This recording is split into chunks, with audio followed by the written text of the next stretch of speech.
Hello. So today we have Aditya Kakkar. So Aditya has been with the Catalysts for the last more than 1 year now, and he was a part of our VRC course as well as GDPI VAT course.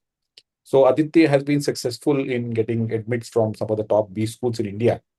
So what I want Aditya is to share his journey with the Catalyst, his preparation, how he went about, what all worked for him, so that but the current and future aspirants also can learn from his experiences and be more effective in their preparation. Right? So let me just hand over to Aditya to share his views. Yes, Aditya. Thank you, first of all, for sparing time and joining me. Thank you, sir, for giving me the opportunity.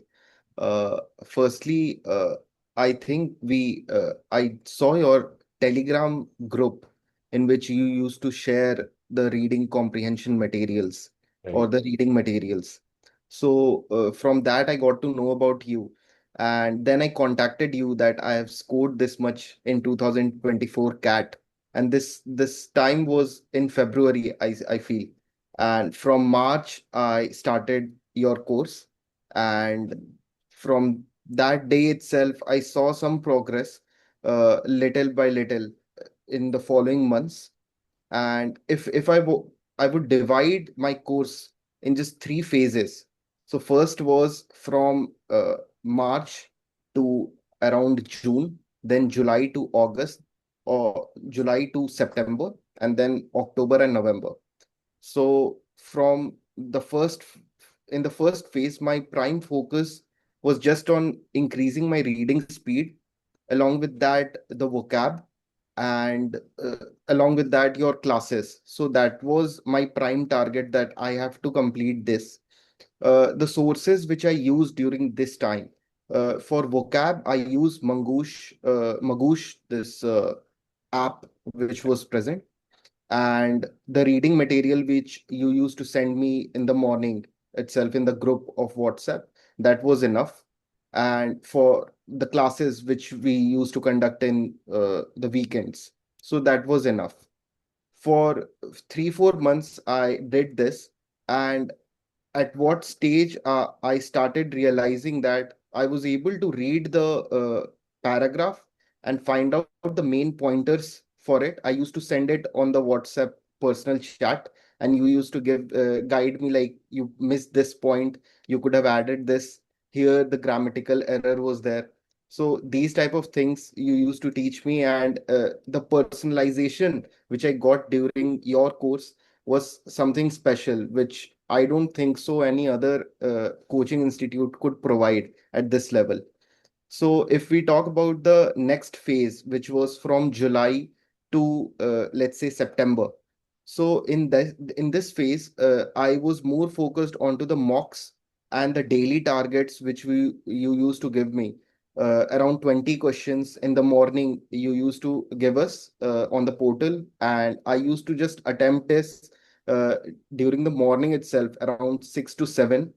And around 7 I used to message you on WhatsApps, like I was not able to understand this particular question, and you used to send me the voice messages onto the WhatsApp in just a half an hour or 1 hour max, I believe.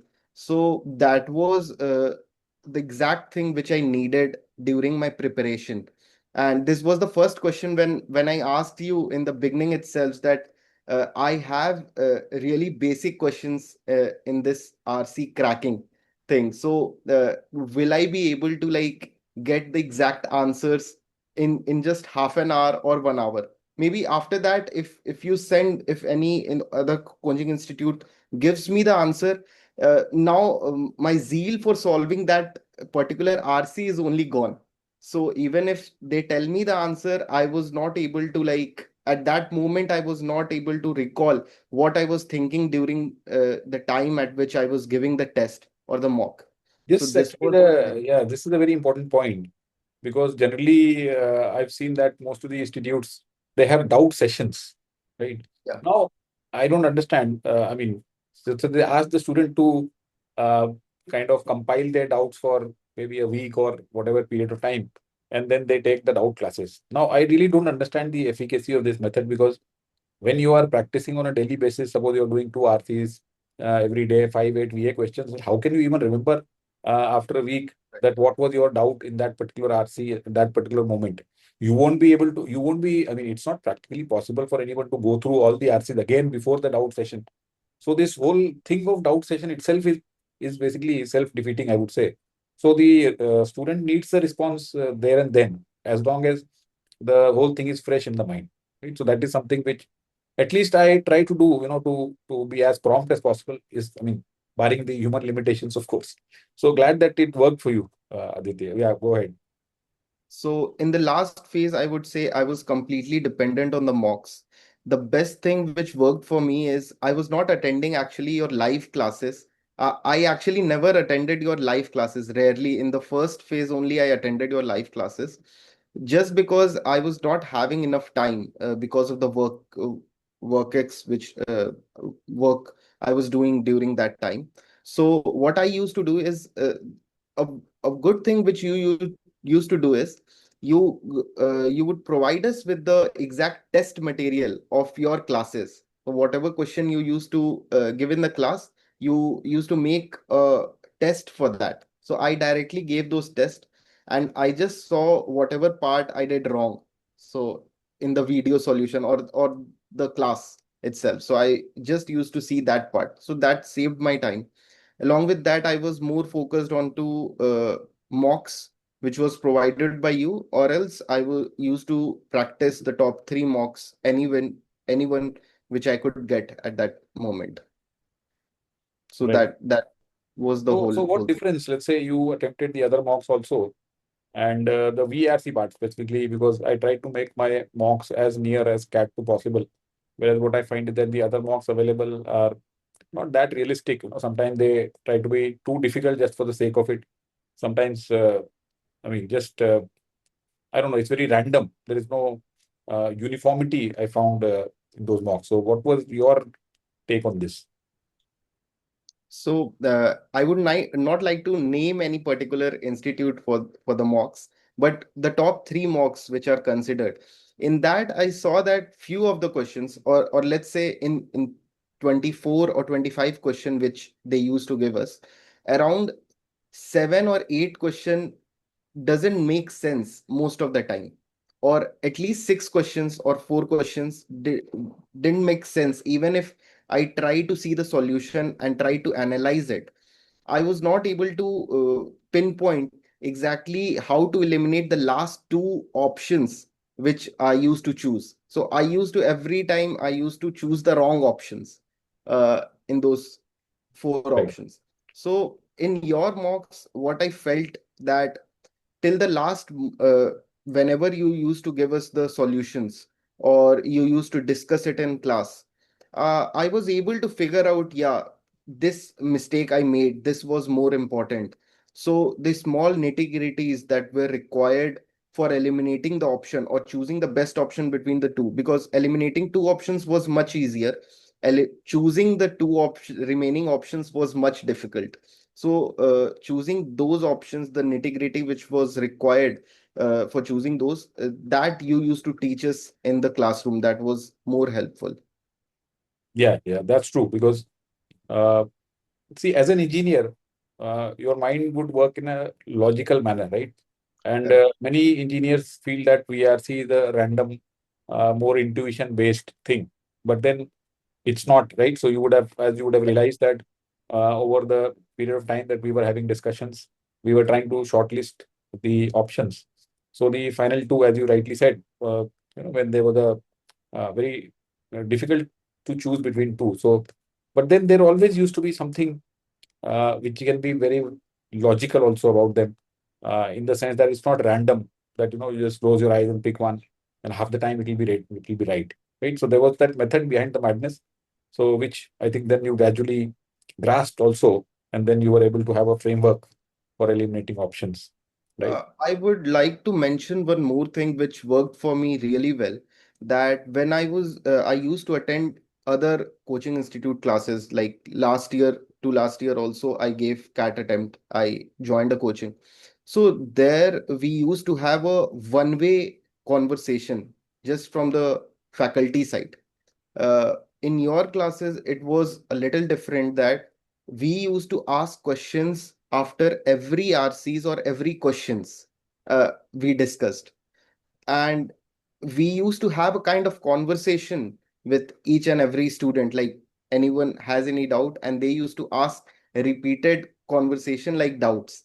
And if it was taking some more time, it was not that you straight away reject that no, this is not correct. You used to say that let's do this discussion on the WhatsApp and let's go ahead with the classes.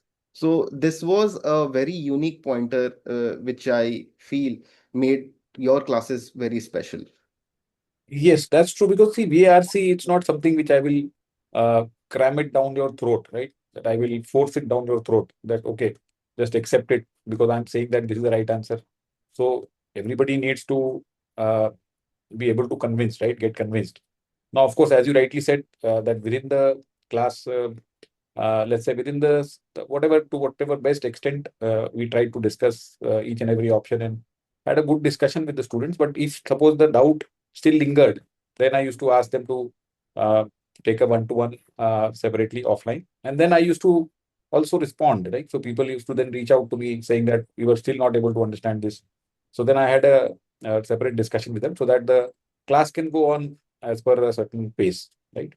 So that's Correct. really nice that this all worked for you. So you were able to take your score from in CAT 24. So can you just share like what was the score in VRC in 24 and then how much you were able to boost Uh, in 25?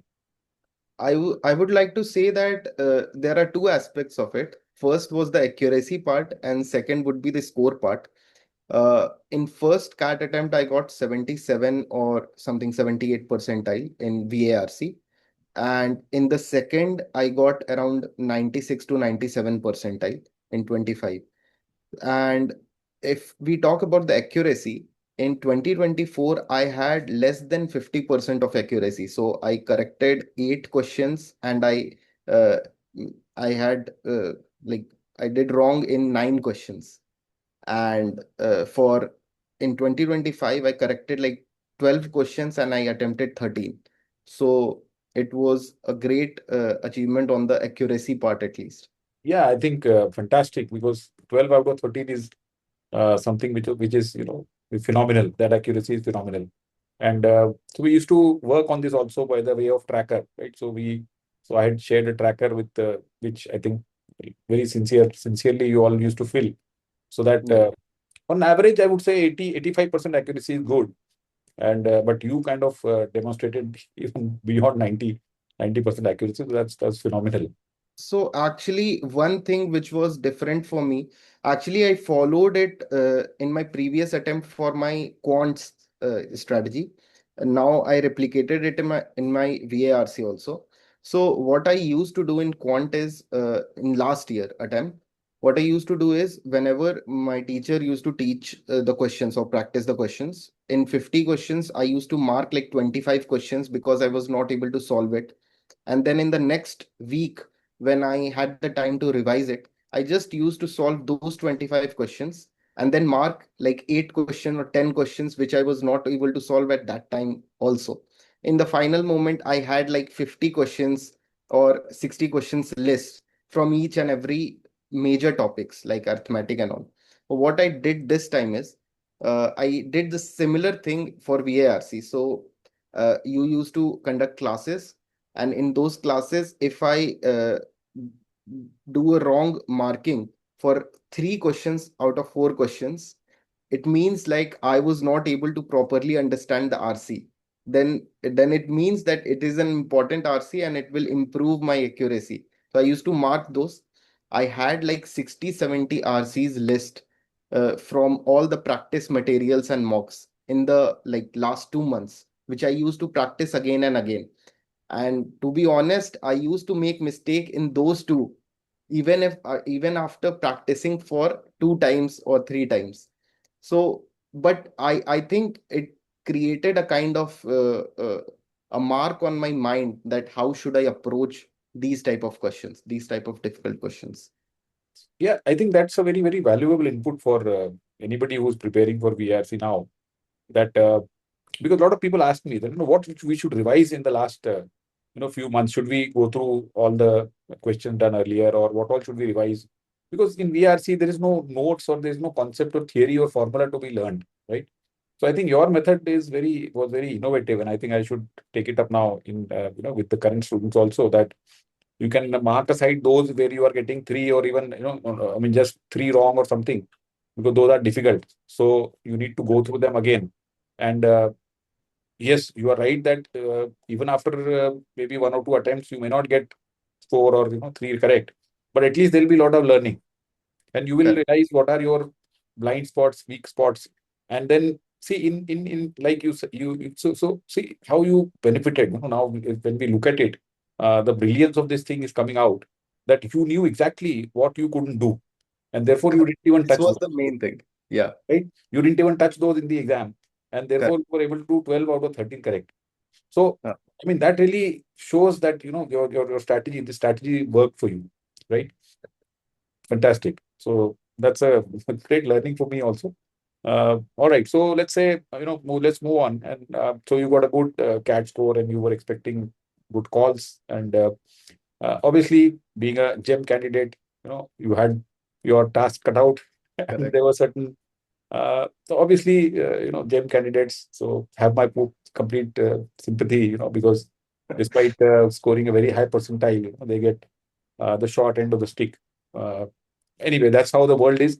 So, what was your thought process about going about preparing for the GDPI VAT, and how did you approach it? So, we had classes. I took your course only, and we had classes for every specific topics we could be asked questions about, like finance, also economics, and then some technology stuff also.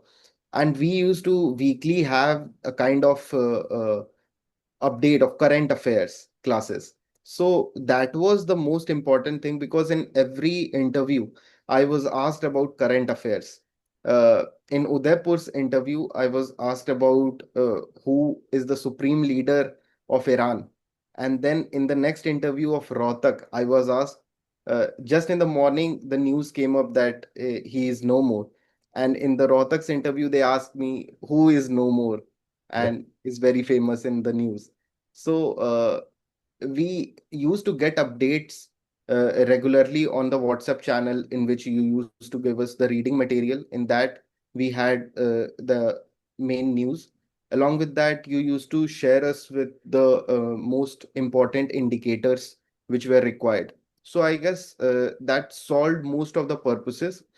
Along with that, I had to also prepare for my background. So till the last moment, I was searching for the questions on my background of BTech, electronics and communication engineering. Finally, I got around 50 questions from chat GPT itself, because you suggested that let's use that only, and try to find out as many questions and answers from there itself, and then prepare from them. I would suggest that if anyone is going forward with uh, this background, like electronics or and communication engineering, they could search for a few of the websites also have MBA list of questions. So they could just write it down somewhere, all the questions, because you might forget or lose track of those websites in the meantime. So it's very important just to write down all the questions in some copy, and you will be able to revise it just before the exam. So did that help? So did you face any interview wherein those CAD based questions which you had prepared were asked? Uh, okay, so it was asked in IIT Kharagpur's interview, but I was not able to answer any of those type of questions. So he very generously, like, told me that, okay, you are not at all good in this subject, let's move on to something else. So my Kharagpur interview was not so good, But still and you converted, or you could not convert? I was waitlisted, but it was a convertible waitlist. Right. So Yeah. uh, uh, I could remember from my work ex, actually something was very much related, but I was not able to answer that at that moment. After that, I prepared really hard. So it was IIT Bombay's interview. and I used to work into convolutional neural networks. It is very much similar to vision transformers. Like it is related somehow, but I never worked on it. So they started asking me about the differences between the two, and I was not able to recall at that time because I have worked on it for one project, one POC, but I was not at all aware about its working and its difference from the CNN part. So that was a kind of technical thing which was asked and I was not able to answer. After that, I became very serious that let's sit and gather as many questions as possible, like around 50 to 70 you can prepare, at least you can prepare. So to 70 questions I prepared, I wrote it on my copy, and then I used to revise it till the last moment. But after preparing these questions, I was not asked about it. That's It was a funny experience, but what to do? that's how it Yeah, is. Right? completely random. You have to prepare for everything, but then you may not get asked.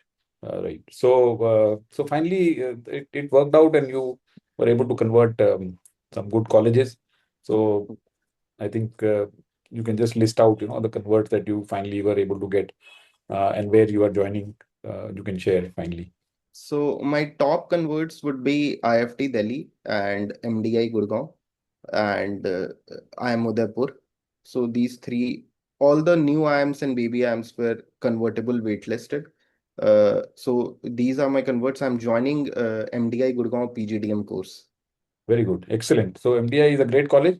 I've got great regard for the college. The students who've gone there, and they've all done very well. They're all doing very well. So I'm sure that you will also be one of them. You will join and do really well over there.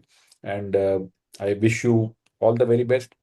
Have a great time at the campus. Enjoy the campus, and then have a great future ahead. Aditya, thank you so much for sharing all your input. It's going to be really valuable to anybody who's preparing for CAT this year or next year. Thank you so much. Thank you so much, sir.